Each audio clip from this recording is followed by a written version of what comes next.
मुझे तो सीधा ही उड़ा दिया एक सेकंड में।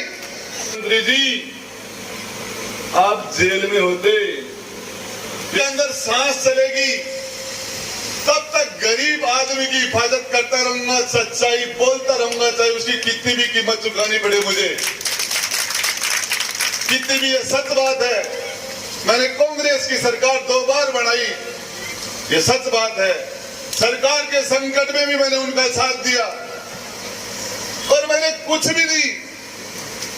कल हमारे असलसर के अंदर एक 20 साल की जवान बच्ची कॉलेज में पढ़ने वाली का गला काट दिया गया रात को नींद में सोती हुई का। जब ये हमारे राजस्थान के अंदर, पूरे हिंदुस्तान में जब महिलाओं के प्रति अत्याचार हो रहे हैं, महिलाओं के प्रति दुष्कर्म हो रहे हैं, उसमें हिंदुस्तान में हम राजस्थान नंबर 1 आ गए। हमारे लिए शर्म की बात है, ये हमारे लिए डूब मरने की बात है। और हकीकत है, कथनी और करनी में फर्क नहीं है, जो अंदर होता है वो बाहर आ जाता है। मैंने तो इतना ही कहा था, मणिपुर में जो घटना घटी वो किसी महिला का अपमान हुआ, महिला को बेइज्जत किया गया, हम उसकी निंदा करते हैं। लेकिन 3000 किलोमीटर से ज्यादा दूर, 3500 किलोमीटर दूर की हम चिंता कर रहे हैं, हमारे खुद के आंगन में क्या हो रहा है। रोज बहन मीडिया की इज्जत नीलाम हो रही है। हम राजस्थान में महिलाओं के प्रति दुष्कर्म में हिंदुस्तान में नंबर 1 हो गए। अपने गिरिबान में झांको, इतना सा ही कहा था मैंने तो, और मुझे सरकार से बर्खास्त कर दिया गया। लेकिन मैं आपको बताना चाह रहा हूं, मेरी आदत पड़ गई, मेरे से सच बोले बिना रहा नहीं जाता। और ये मैं इसकी यदि सच की कीमत कितनी भी ज्यादा हो, चाहे इसके लिए जेल जाना पड़े, चाहे मंत्रिमंडल की कुर्सी जाए, चाहे हारना पड़े, चाहे जीतना पड़े। सांसद महोदय, आपके पास बीजेपी का टिकट नहीं होता तो आप सांसद नहीं होते, आप जाट समाज से नहीं होते तो भी आप सांसद नहीं होते। राजेंद्र गुड्डा, इस जिले के अंदर मेरे जाति का बेस मेरे विधानसभा में मजबूत नहीं है, मेरे पास पार्टी का बेस भी मजबूत नहीं था। उसके बाद हमने 3 चुनाव जीते हैं। मैं तो एक गरीब समाज के लोग, कुम्हार है, खाती है, ब्राह्मण है, कोई स्वामी है, कोई शुड्यूल कास्ट के लोग हैं, एससी है, एसटी है, जो छोटे छोटे हीर है, कीर है, बंजारे, बावरे, ये नाई समाज है, दर्जी समाज है, खाती समाज है, छोटे छोटे समाज, इन लोगों की ताकत से मैं लड़ता हूं। मैंने मुख्यमंत्री जी को भी कहा कि मुख्यमंत्री जी, राजेंद्र गुड्डा से नाराजगी हो सकती है, सारी जनता से थोड़ी हमारी जनता प्यासी है। और पूरी मैंने मुख्यमंत्री जी से मिलकर मैंने उनसे रिक्वेस्ट की। टेंडर लग गए, टेंडर 13 तारीख को खुलने थे, 13 तारीख को भी नहीं खुले। फिर ये टेंडर 20 तारीख को खुलना था, ये 20 को भी नहीं खुला। आज एक भी ऐसा शब्द नहीं कहेंगे जिससे हमारे मुख्य अतिथि, लेकिन इसका मीनिंग यह निकलेगा कि राजेंद्र गुड्डा तो बीजेपी से मिल गया। अब इसका मैं क्या करूं? 2008 में हमने कांग्रेस की सरकार बनाई, कांग्रेस के पास बहुमत नहीं था, हमने 6 एमएलए दिए, उनके पास तो 95 ही थे, और उसको 101 बनाया आपके भाई राजेंद्र गुड्डा ने, और सरकार बनाई। उसके बाद में 2018 में फिर उनको 6 एमएलए आपके भाई राजेंद्र गुड्डा ने दिए। सरकार जब संकट में, उस टाइम में हमने उनकी रक्षा की, मदद की, और हमने पूरी ताकत से सरकार की हिफाजत की। हमारी लड़ाई भी यहाँ रहती है। और पिछले राज के अंदर मुझे बिना मतलब 38 दिन तक जेल में भी डाल दिया था, बीजेपी से लड़ाई थी। अब फिर लोग, कल हमारे गोविंद डोटासरा जी कह रहे कि राजेंद्र गुड्डा तो बीजेपी से मिला हुआ है। मैं कहता हूं, हमारी वसुंधरा जी और गहलोत जी मिलते हैं तो कोई दिक्कत नहीं, मैं नरेंद्र जी खिचड़ यहाँ बैठ गए तो दिक्कत हो गई।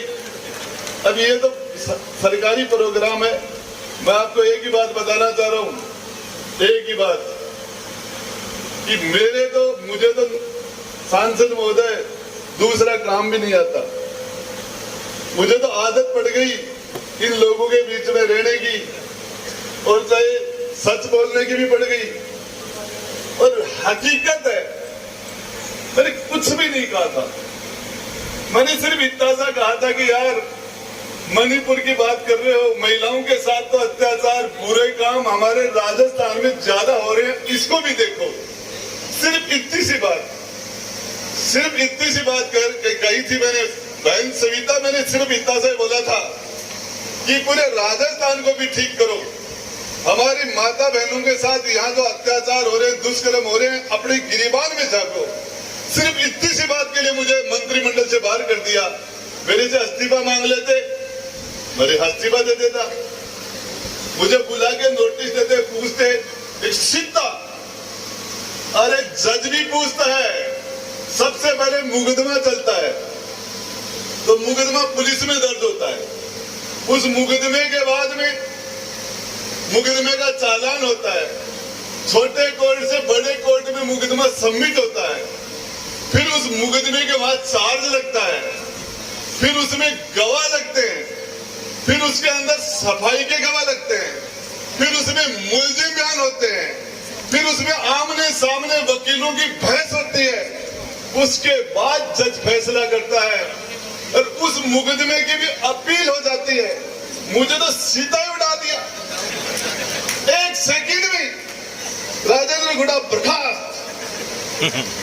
अरे ये राजेंद्र गुड्डा नहीं होता, मुख्यमंत्री जी आप जेल में होते, ये राजेंद्र गुड्डा ने वो डायरी नहीं निकाली होती।